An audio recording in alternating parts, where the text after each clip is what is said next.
Hi! I didn't see you there. No, really, I can't see you.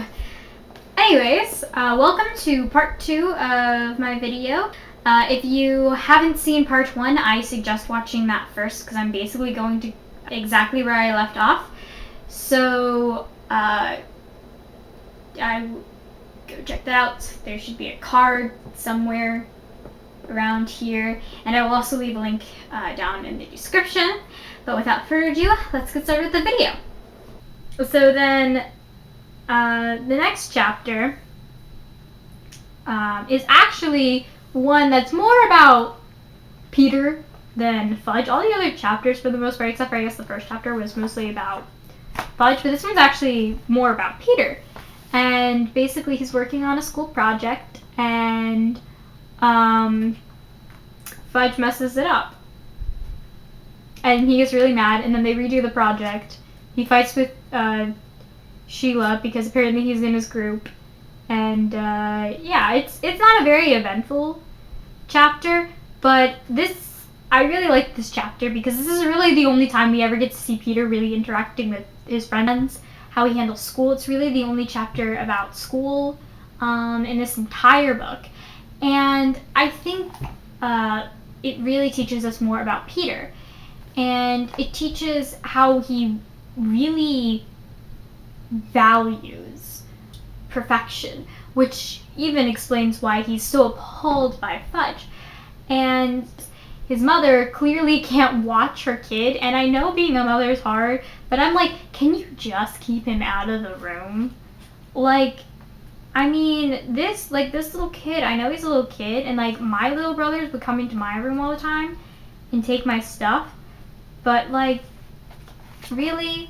Like a project? And also, as soon as I heard that he was putting this project under his bed where a little kid can reach it, older sibling 101 here. If you have like a really little sibling and everything, don't put any projects on the ground. They must always be up high because your little siblings will mess it up within an instant. This would happen all the time. And this doesn't necessarily pertain for like this because, as I said, this probably took place in the 1970s when the book was originally written. But I basically had this happen to me. We all had like a laptop because we only had 2 computers in our house. We had a really, really bad desktop and a laptop. And so I would always do my schoolwork on the laptop because it was faster and just better. And so I was using the laptop and I was working on a project. It wasn't for school though. It actually was a writing piece that I was working on for fun, and my brother deleted it. And I got extremely mad. And it was just kind of, I basically did exactly what Peter did. I basically blamed my mom, like, how could you let him do this? And my mom was just like, I'm sorry.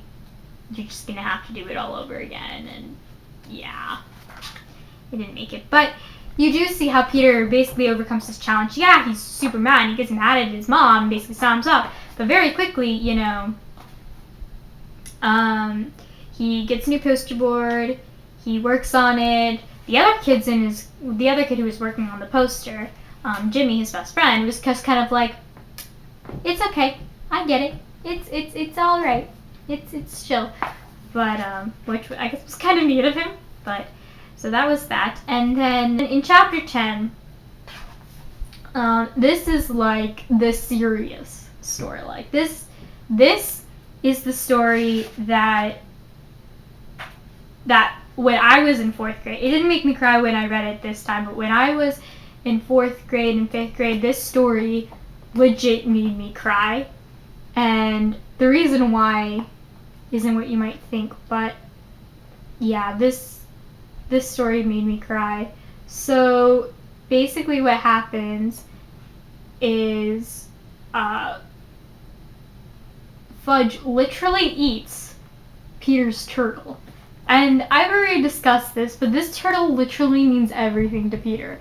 And throughout the book, you kind of see these little hints of how much he, like, loves this turtle. Like, this turtle's, like, his best friend, or, like, a brother that he wish he had. And, you know, it's a turtle. And he's, like, so upset and, you know, Fudge swallowed a turtle.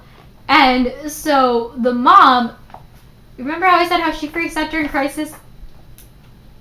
Yeah. So she's literally going crazy. Like, she called the emergency room and everything, and everyone's kind of either like laughing because it's hilarious because the kid ate a turtle, or like they're like freaking out because the kid ate the turtle. But Peter, like, the only thing that's on Peter's mind is like, oh my god, Fudge ate my turtle.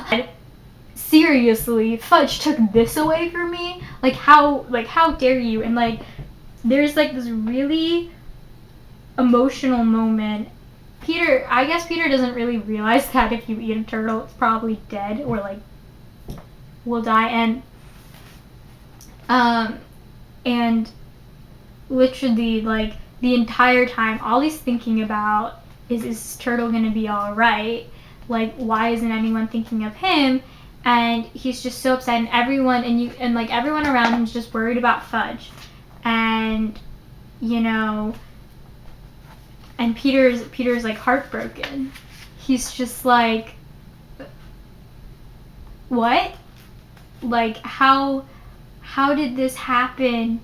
You know, and, you know, like Fudge is clearly all right. Like, he's like laughing the entire time. He's like, ha, it's so funny, I ate my brother's turtle. And, you know, there's just like no remorse in this kid. And I know he's like 3, but like, if I was Peter, and I kind of know this, and, you know, and like, if my brother ate my turtle that I adored and loved more than anything else in the world, like, all I would think about is the turtle. And there's this one line that actually made me cry, and I'm gonna read it because this is the line that when I was younger got me. So the doctor's like talking to them and like, okay, so like Fudge just needs to like pass this turtle, like, you know. And so Peter asked, how about Dribble? I asked, will Dribble be alright? My mother and Dr. Cone looked at each other. I knew the answer before he shook his head and said, I think you may have to get a new turtle, Peter. I don't want a new turtle, I said, tears running down my eyes. I was embarrassed to wipe them away with the back of my hand. Then my nose started to run. I had to sniffle. I want Dribble, I said. That's the only turtle I want.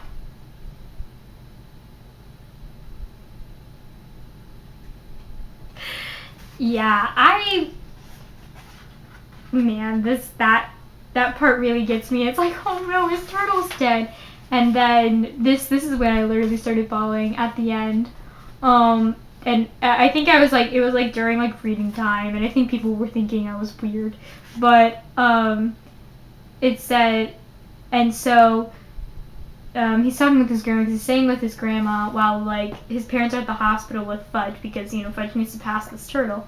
And so his grandma was like, oh my god, it's out, praise Jesus, hallelujah. Like, we were worried like he might have to go into surgery. And so this is literally the first question Peter asks. Like, this is how much he cares about his turtle. He's just like, alive or dead? I asked. Peter, word harder, what a question is that? The grandma shouted. Like, oh. He's just, it's terrible. And then, you know, like, he comes home and like the mom's just like, oh my god, like, I'm just so glad you're okay. You know how like parents are like that after like their child like gets sick or whatever. And I'm just like, you can have whatever you want and everything. And Peter's just like, he ate my turtle. Like, why are you rewarding for this? And he's just like, Fudge, he doesn't even care. Like, he just doesn't even care. But and Peter's just kind of like, well, like, he's just like, this was like the ultimate insult ever. And like,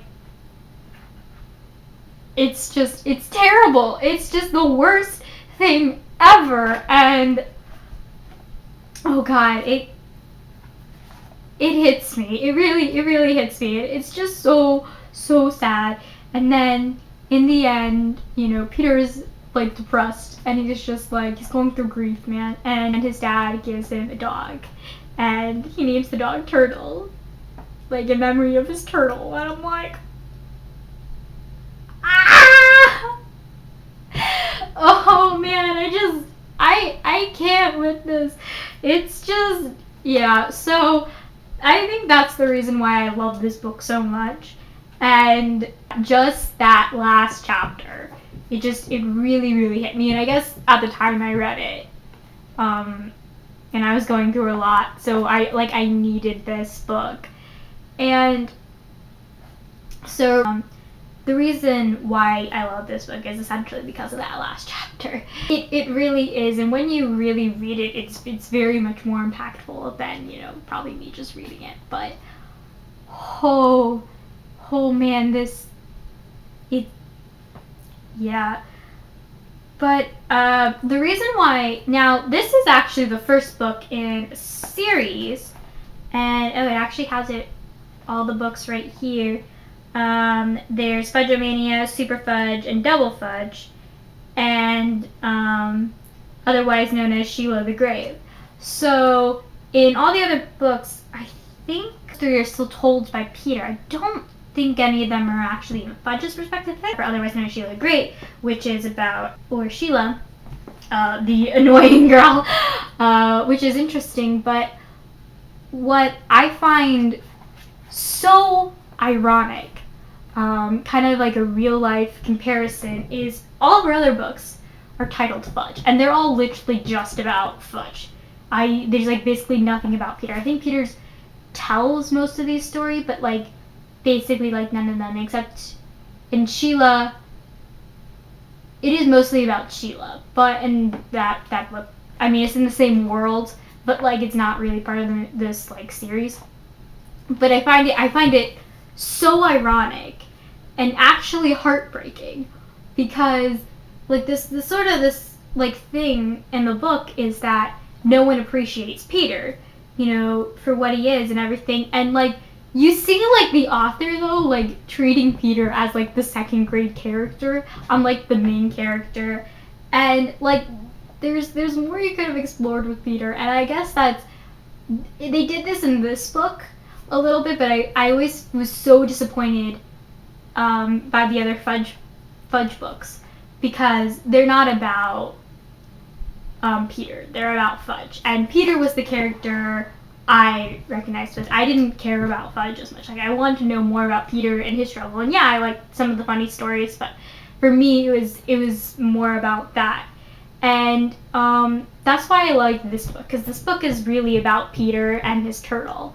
When it comes to heart, yeah, it's really a lot about Fudge and his brother, but and it's even sort of marketed like in the back of the book. But for me, the heart of the story was always Peter and his turtle, and I almost wish we could have seen more. I do love this book, but I think that's like my major criticism of is that there is some chapters that it's just like all basically about Fudge. And I don't like that. I liked Peter's perspective, and that's why this is my favorite book, because this is really the only book about Peter. And honestly, the rest of the series was a letdown. Now, I read these books interestingly. I did not read them in order of, I guess, release or whatever, what they're meant to be like chronologically in the series. I read, except for the Sheila book I read last, I read Double Fudge. And then I basically read the entire series backwards, and I started it in like 3rd grade, but I didn't really get to read it. I sort of half read it, like a half me and half myself and my mom read, because I struggled with reading when I was young. But this was the first book that I basically read by myself, and the first like chapter book I really read by myself, at least of the Fudge books.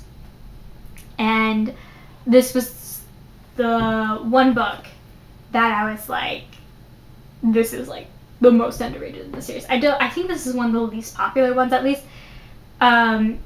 My brother both all read this series. My mom is a big Judy Blume fan. That's how I originally got into it. But both my mom and my brother read this series, and both my mom and my brother like loved the Fudge stories more than this, and which makes sense because they're both the younger siblings, if not the youngest. They're both middle children, technically. But as the oldest child, it's like, it's this book. This is the one for me. So, that's what I wish. And that's the only disappointing thing, and almost the irony in real life. You know, Fudge is literally treated as like the better character and everything. At least how it's treated in further books. I don't know exactly how like the public. I haven't read many other reviews. I didn't want to read too many other reviews for this. But like from other people who have read this series and everything, like Fudge is always treated as like the greater character or whatever, and like the more popular character, like the main character. And I always feel like it's undermining Peter, and it makes me sad. And so that's all I really have to say about that. So a little